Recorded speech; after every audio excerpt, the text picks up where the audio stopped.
desert, where the wind carves patterns in the sand and silence stretches for miles, stands a storage facility unlike any other. Tucked away behind a maze of dusty warehouses, it's a place where the ordinary and the extraordinary quietly coexist. Hundreds of lockers line the corridors, each one holding its own story, some filled with forgotten furniture, others with cherished memories, and a few, perhaps, with secrets that will never be revealed. The facility itself is a labyrinth, its hallways twisting and turning, some brightly lit, others shrouded in shadow. But among all these units, one stands out, Unit 42.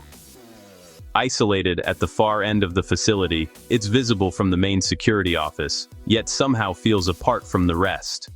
Its door, marked only by a faded number, has become the center of a mystery that has haunted this place for years. The story begins on a quiet Tuesday morning when a single visitor arrived, rented Unit 42 for exactly 1 hour, and then vanished, never to return, never to be seen again. According to the facility's digital gate logs, the visitor arrived at precisely 9:15 in the morning. The security cameras, positioned to capture every angle, recorded only a shadowy figure, face obscured by the harsh desert sun, movements deliberate and unhurried. The paperwork was flawless. Every form signed, identification checked and verified. The staff on duty that day remember the visitor only vaguely. A person of average height, wearing a hat and sunglasses, polite but distant. Nothing about them seemed out of the ordinary, except for the brevity of their stay. 1 hour later, the visitor was gone. The unit was locked, the key returned, and the facility returned to its usual quiet. But that was the last anyone ever saw of the unit, or the person who rented it. The staff confirmed the rental, but when asked about the visitor, their memories are hazy. "It was just another customer," says one employee. But the short rental was odd. Most people rent for weeks, months, even years. An hour? That's almost unheard of. The timing was unusual. The facility's records show that in the past decade, no other unit has ever been rented for such a short period.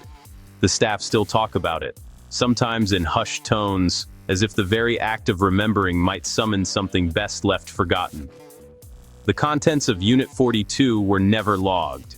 No inventory was taken, no one knows what was placed inside, or if anything was taken out. The unit has remained locked ever since, untouched by staff or subsequent renters. The security footage offers few clues. The desert sun washes out every detail, leaving only a silhouette, a figure moving with purpose, but never revealing their face. The trail goes cold at the gate, where the visitor's footprints vanish into the sand. No vehicle tracks, no signs of struggle, just footprints, leading from the gate to the unit, and then nothing. The wind erases all evidence as if the desert itself is complicit in the mystery. Within that single hour, countless possibilities exist. Was it a drop-off? A pickup? Did the visitor hide something or retrieve something left by another? Some staff speculate it was a simple mistake, a forgotten errand, a change of heart. But others aren't so sure. Investigators have combed through the records, searching for answers. "It's the perfect setup for a clandestine exchange," says one retired detective. "No cameras inside the units, no witnesses, no evidence. If you wanted to hide something, or someone, this is how you do it." Routine checks by the facility's staff have revealed nothing unusual. No signs of forced entry, no strange smells, no noises from within. The unit remains locked, its secrets undisturbed. Over the years, rumors have spread. Some say Unit 42 was used as a meeting point for spies or smugglers.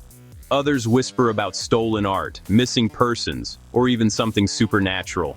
The truth, if it exists, remains locked away. "We've had all kinds of people rent here," says another staff member. "Collectors, travelers, even the occasional celebrity. But no one's ever asked about Unit 42, except for the police and the occasional journalist." Theories abound. Some believe the unit was used to store something dangerous, chemicals, weapons, or evidence of a crime. Others think it was a test, a dry run for a larger operation. A few even suggest the visitor never left at all, and that the unit itself is a kind of tomb. But the most chilling theory is also the simplest, that Unit 42 is just an ordinary storage locker, and the mystery is nothing more than coincidence. Yet, as the years pass and the unit remains untouched, the sense of unease only grows. Sometimes late at night, I walk past that unit and feel a chill, admits a night security guard. It's probably nothing, but I always check the lock, just in case. Local police have reviewed the case several times, cross-referencing missing persons reports and unsolved crimes. But nothing matches.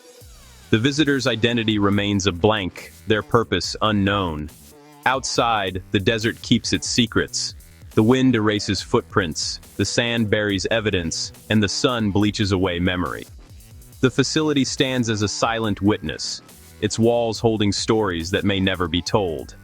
And so, Unit 42 remains, a locked door at the end of a lonely corridor, a question mark in a place built for answers. Some doors, once closed, never open again. Some mysteries, once begun, never end. The story of Unit 42 lingers in the air, waiting for someone curious or brave enough to uncover the truth. And in the vast, empty desert, the story waits for its next chapter. For now, Unit 42 remains empty, its renter unknown, its contents a secret, the perfect disappearance, or the perfect riddle.